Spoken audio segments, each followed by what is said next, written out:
स्वतंत्रता दिवस के उपलक्ष्य में उपमंडलीय प्रशासन डलहौजी द्वारा विभिन्न संस्थाओं और जन सहयोग के माध्यम से कई देशभक्ति से ओतप्रोत गतिविधियों का भव्य आयोजन किया जा रहा है। इसी कड़ी में देशभक्ति की भावना को और प्रबल करने के लिए मंगलवार को डलहौजी के मुख्य गांधी चौक से एक विशाल तिरंगा यात्रा निकाली गई। इस तिरंगा यात्रा का शुभारंभ डलहौजी विधानसभा क्षेत्र की पूर्व विधायक और पूर्व मंत्री आशा कुमारी ने किया। उन्होंने इस यात्रा को झंडी दिखाकर रवाना किया और स्वयं भी इसमें शामिल होकर आम जनमानस को देशभक्ति का संदेश दिया। इस विशाल तिरंगा यात्रा में बड़ी संख्या में स्थानीय नागरिक, स्कूली बच्चे और विभिन्न सामाजिक संगठनों के सदस्य भी शामिल हुए। यात्रा के दौरान उत्साही नागरिकों ने भारत माता की जय और वंदे मातरम के नारों से वातावरण को देशभक्ति से सराबोर कर दिया। तिरंगा यात्रा का उद्देश्य देश की एकता और अखंडता को बढ़ावा देना था और यह यात्रा गांधी चौक से शुरू होकर गर्म सड़क से होते हुए सुभाष चौक तक पहुंची। पूरे मार्ग में तिरंगा लहराते हुए लोगों ने राष्ट्रीय ध्वज के प्रति सम्मान और गौरव का प्रदर्शन किया। सुभाष चौक पर आयोजित कार्यक्रम के दौरान आशा कुमारी ने अपने संबोधन में तिरंगे की महत्ता पर प्रकाश डाला और उन महान विभूतियों को याद किया जिन्होंने तिरंगे को मूर्त रूप देने में महत्वपूर्ण भूमिका निभाई। उन्होंने उन नेताओं और देशभक्तों का स्मरण किया जिन्होंने तिरंगे के रंगों और उनके अर्थ को परिभाषित कर इसे हमारी राष्ट्रीय पहचान और गर्व का प्रतीक बनाया। आशा कुमारी ने अपने संबोधन में देश के लिए अपनी जान न्यौछावर करने वाले स्वतंत्रता सेनानियों को भावपूर्ण श्रद्धांजलि अर्पित की। उन्होंने कहा कि आज हर भारतीय का सीना राष्ट्रीय ध्वज, राष्ट्रीय गीत और राष्ट्रीय गान को सुनकर गर्व से चौड़ा हो जाता है और यह हमारे जीवन का अटूट हिस्सा बन चुका है। उन्होंने इस बात पर जोर दिया कि तिरंगा यात्रा केवल एक दिन का उत्सव नहीं है, बल्कि यह हमारे दिलों में बसता है और हमें इस पर गर्व होना चाहिए।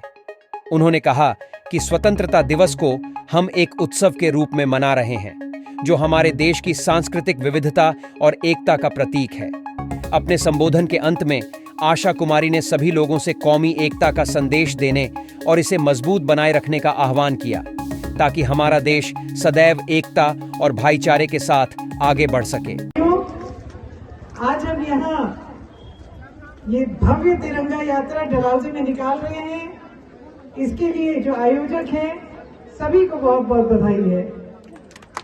चाहे वो रमणीय सोसाइटी है, गुरु नानक स्कूल है, प्रेस क्लब है, डॉक्टर किरण चड्डा, हमारे कपिला साहब, colonel Kapila, hilltop school, all the people who are participating, Sister Molly who is here with her entire contingent.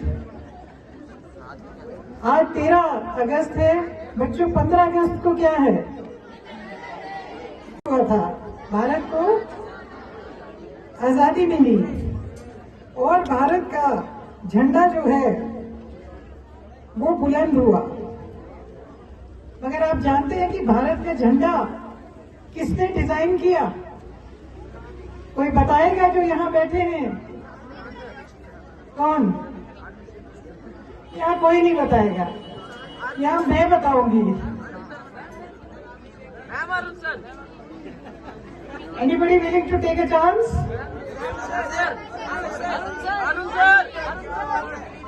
Yeah, you're right. He's taking the right name. It was one Mr. Pingali Venkaya from Tamil Nadu.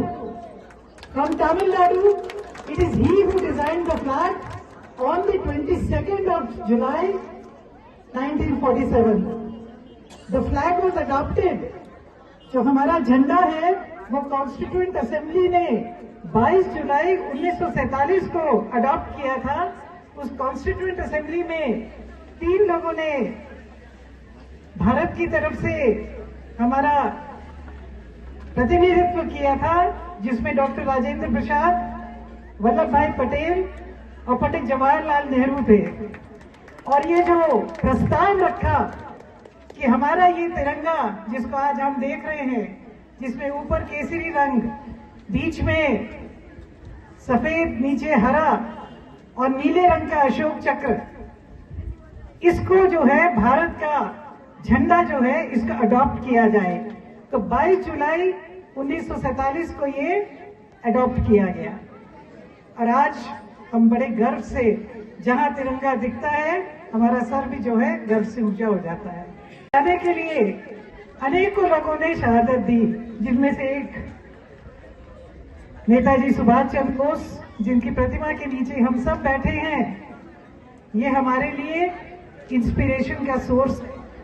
बहुत सारे लोगों ने आजादी की लड़ाई लड़ी, वो चाहे शहीद भगत सिंह थे, सुखदेव, राजगुरु, चंद्रशेखर आजाद, अजीत सिंह, उधम सिंह, कितने नाम लेंगे।